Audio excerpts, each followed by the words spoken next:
दोस्तों, हमारी आज की ये कहानी एक ऐसे प्रेमी जोड़े की है जो बताती है कि दुनिया में अभी भी सच्चा प्यार जीवित है। ये कहानी सच्चे प्रेम को दर्शाती है। दरअसल इस कहानी में उस प्रेमी के प्रेमिका के साथ एक दुर्घटना हो जाती है। फिर भी वो प्रेमी अपनी प्रेमिका का साथ नहीं छोड़ता। कैसे वो प्रेमी लड़का इतना सब कुछ हो जाने के बाद भी उसे खुशी खुशी अपना लेता है। दोस्तों, सब कुछ जानेंगे इस वीडियो में, इसलिए वीडियो पर लास्ट तक बने रहें। और यदि आप इस चैनल पर नए हैं तो चैनल को सब्सक्राइब जरूर करें। तो चलिए कहानी शुरू करते हैं। ये कहानी एक ही मोहल्ले में रहने वाले लड़का और लड़की की है। लड़के का नाम विनोद और लड़की का नाम रितिका रहता है। ये दोनों बचपन में साथ साथ खेलते और साथ में ही स्कूल जाते थे। दोनों के परिवारों का आपस में तालमेल और प्यार बहुत अच्छा था, इसीलिए कभी मेला देखने जाना हो, रामलीला देखनी हो या फिर कभी कभार सिनेमा जाना होता तो दोनों परिवार इकट्ठे ही जाते थे। रितिका के परिवार में उसकी दादी को मिलाकर कुल 5 सदस्य थे। उसके पिताजी पेशे से एक टीचर थे और माँ हाउसवाइफ थी। रितिका से छोटी उसकी एक बहन थी जिसका नाम खुशी था। रितिका का परिवार बहुत ही संस्कारी परिवार था। रितिका की दादी सुबह शाम भजन कीर्तन कर परमात्मा का नाम जपती रहती थी। रितिका की माँ एक कुशल गृहिणी होने के साथ साथ एक अच्छी माँ भी थी। उन्होंने अपनी दोनों बेटियों को हर अच्छे बुरे की शिक्षा दी थी। घर बाहर किसी भी तरह की समस्या उन्हें होती तो वो दोनों माँ से बात करके झटपट से हल निकाल लेते थे। रितिका जब 8th क्लास में थी तभी उसने तय कर लिया था कि उसे IAS ऑफिसर बनना है। पढ़ाई में वो बहुत इंटेलिजेंट थी। उसके परिवार में सबको उस पर भरोसा था कि वो अपना सपना जरूर पूरा करेगी। आंखों में ऑफिसर बनने का सपना पाले रितिका बड़ी हो रही थी। उस मोहल्ले की सबसे सुंदर लड़की थी रितिका। लंबे घने बाल, गोरा रंग, खिलखिलाता चेहरा, किसी परी से कम नहीं थी वो। जो उसको देखे तो बस देखता ही रह जाए। स्कूल में भी हर लड़के की पसंद थी रितिका। लेकिन रितिका इन सब बातों से बेखबर अपने लक्ष्य की ओर बढ़ते जा रही थी। उसने 12th क्लास में पूरे शहर में टॉप करके अपने माँ बाप का नाम रोशन कर दिया। अब वो आगे की पढ़ाई के लिए शहर से बाहर चली जाती है। उसका एक बहुत ही अच्छे कॉलेज में एडमिशन हो जाता है। बहुत सी हिदायतों के साथ उसे हॉस्टल दिलवाकर उसके मम्मी पापा वापस आ जाते हैं। रितिका के घर वाले थोड़े निश्चिंत इसलिए भी थे क्योंकि उनके मोहल्ले का लड़का विनोद भी उसी कॉलेज में पढ़ता था जो रितिका से 1 साल का सीनियर था। विनोद के परिवार में उसके मम्मी पापा और एक छोटा भाई था। विनोद के पापा की शहर में कपड़ों की एक बहुत बड़ी और अच्छी दुकान थी। विनोद भी पढ़ाई में बहुत अच्छा था। उसे MBA करना था, इसीलिए उसने ग्रेजुएशन में कॉमर्स को चुना था। वहीं दूसरी तरफ रितिका नॉन मेडिकल की स्टूडेंट थी, लेकिन दोनों का कॉलेज एक ही था। विनोद रितिका के बचपन का दोस्त था, इसीलिए रितिका दिन में एक बार उससे जरूर मिलती थी। कोई भी प्रॉब्लम होती थी तो वो विनोद को कह देती थी। ऐसे ही धीरे धीरे समय गुजर जाता है और उनका कॉलेज का 1 साल गुजर जाता है। अब रितिका एक नए माहौल में एडजस्ट हो चुकी थी। वो बहुत मेहनत कर रही थी। कॉलेज में उसकी एक अलग ही पहचान बन चुकी थी। इसके कई कारण थे। पहला, एक तो वो बहुत ही सुंदर थी और दूसरा उसकी सादगी और उसकी इंटेलिजेंसी के तो सभी कायल थे। हर कोई उससे दोस्ती करना चाहता था। वो हर टीचर की चहेती थी। जब ये सारी बातें अपनी माँ को बताती थी तो उसकी माँ को बहुत खुशी होती थी। बहुत से लड़कों के ऑफर वो बड़े सलीके से मना कर चुकी थी। उसका ध्यान बस अपने सपने को पूरा करने पर था। इसी तरह से 1 साल और बीत जाता है। उस दिन विनोद का कॉलेज में लास्ट दिन था। वो रितिका से मिलता है और उसे अपने दिल की सारी बातें बड़ी सादगी से बोल देता है। विनोद उससे कहता है कि मुझे पता है कि तुम्हारी खूबसूरती से इम्प्रेस होकर बहुत से लड़के आए दिन तुम्हें प्रपोज करते रहते हैं, लेकिन मैं सच कह रहा हूँ, मैं तुम्हारी सादगी को बचपन से ही पसंद करता हूँ।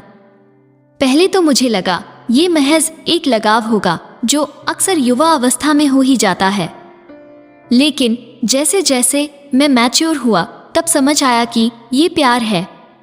मैं कई बार तुमसे कहना चाहता था, लेकिन डरता था कि प्यार के चक्कर में कहीं तुम्हारी दोस्ती से भी हाथ ना धो बैठूं।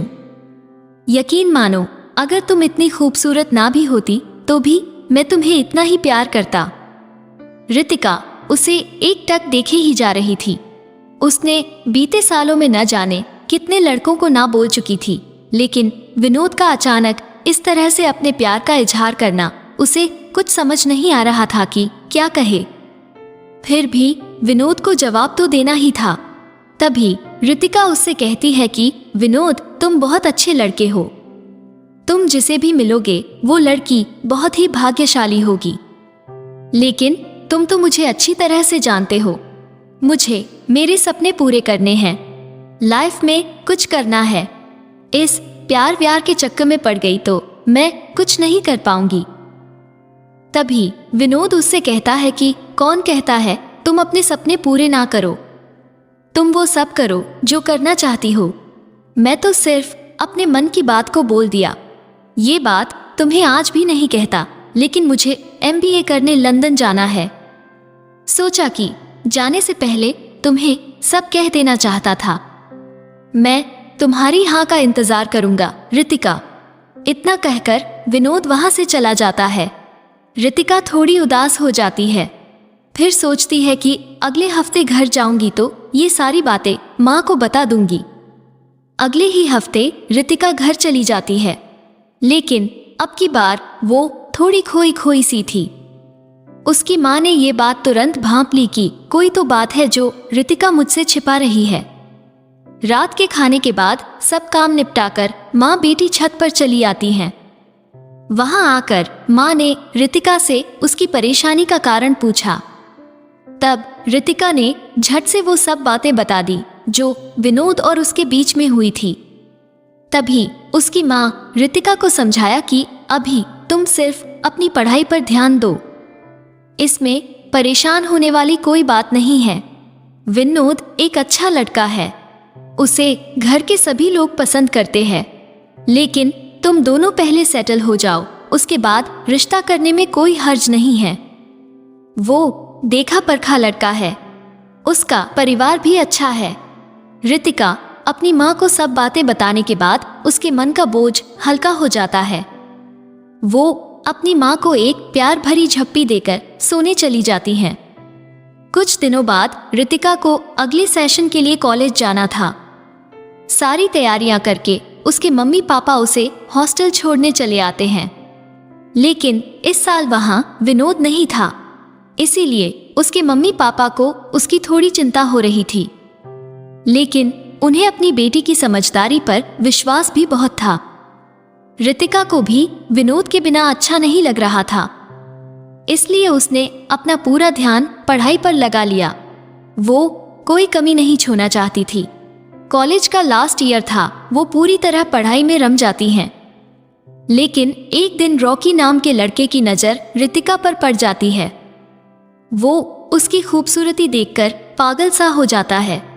अगले ही दिन रॉकी रितिका को प्रपोज कर देता है, लेकिन रितिका भी बड़े ही सलीके से उसे मना कर देती है। लेकिन अमीर घर का इकलौता साहिबजादा तो जिद पर अड़ जाता है कि उसे तो सिर्फ रितिका किसी भी कीमत पर चाहिए।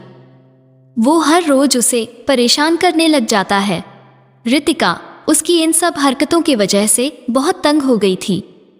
वो परेशान रहने लगी थी। इसका असर उसकी पढ़ाई पर भी पड़ रहा था। रॉकी उसे किसी भी कीमत पर पाना चाहता था। जब वो नहीं मानी तो वो यानी कि रॉकी रितिका के चेहरे पर एसिड फेंकवा देता है। इस बड़े हादसे के बाद रितिका की जिंदगी पूरी तरह से बदल जाती है। वो जीने की उम्मीद छोड़ देती हैं। हमेशा हंसती रहने वाली रितिका की आंखों से आंसू नहीं सूखते थे। उसके परिवार से उसकी ये हालत देखी नहीं जाती थी। धीरे धीरे 2 साल बीत जाते हैं, लेकिन रितिका तो जैसे पत्थर बन गई थी। उसका आत्मविश्वास खो चुका था। अपने आप को शीशे में भी देखने से डरती थी। इन्हीं सब के बीच विनोद लंदन से वापस आता है। जब उसे रितिका की हालत का पता चलता है तो उससे मिलने चला आता है। रितिका की ऐसी दुर्गति देखकर वो अंदर तक हिल जाता है, लेकिन वो अपने आप को बड़ी मुश्किल से संभालता है और बिल्कुल नॉर्मल होकर पहले की तरह उससे बातचीत करता है। विनोद अगले ही दिन अपने मम्मी पापा के साथ रितिका के घर पर उससे शादी करने का प्रस्ताव लेकर जाता है। रितिका के परिवार वाले उनकी ये अच्छाई देखकर बहुत खुश हो जाते हैं, लेकिन रितिका विनोद से अकेले में बात करने की इच्छा जताती है। रितिका विनोद से कहती है कि तुम क्यों न अपनी जिंदगी बर्बाद कर रहे हो, तुम्हें तो एक से एक लड़की मिल जाएगी। तुम्हें मुझसे हमदर्दी है, इसीलिए तुम मुझसे शादी कर रहे हो ना। तभी विनोद कहता है कि हाँ, मैं मानता हूँ कि मुझे एक से बढ़कर एक लड़की मिल जाएगी, लेकिन तुम हो रितिका। मैंने सिर्फ तुम्हें चाहा है, केवल तुम्हें। मैं तुम्हें आज भी उतना ही प्यार करता हूँ जितना पहले करता था, और तुमने जो सपना देखा था वो तुम अब भी पूरा कर सकती हो। मैं तुम्हारे साथ हूँ। ये सब सुनकर रितिका की आंखों से आंसू बहने लग जाते हैं। वो विनोद के गले लगकर खूब रोती हैं। वो रोते रोते कहती है कि मैं दुनिया की सबसे खुशनसीब लड़की हूँ जो मुझे तुम जैसा हमसफर मिला। और दोनों परिवार उन दोनों की शादी करा देते हैं। दोस्तों, यही तो सच्चा प्रेम होता है, जो परिस्थितियां बदलने पर भी प्यार नहीं बदलता, जो रंग रूप को नहीं बल्कि केवल मन को देखता है। सच्चा प्यार ये वो विशेष बंधन होता है जिसमें आप और आपका जीवन साथी एक दूसरे के साथ अच्छे और बुरे समयों में भी मिलजुल कर होते हैं। ये आप दोनों के बीच की विश्वास, समर्पण, समझदारी और सहयोग की एक गहरी भावना होती है जो आपको हर पल में साथ देने में मदद करती है। ये रिश्ता विशेष और महत्वपूर्ण होता है और आपके जीवन को खुशी और सार्थक बनाता है। दोस्तों, कैसी लगी हमारी ये छोटी सी कहानी? कमेंट करके ज़रूर बताएं। तो मिलते हैं एक नए दिन में एक नई कहानी के साथ।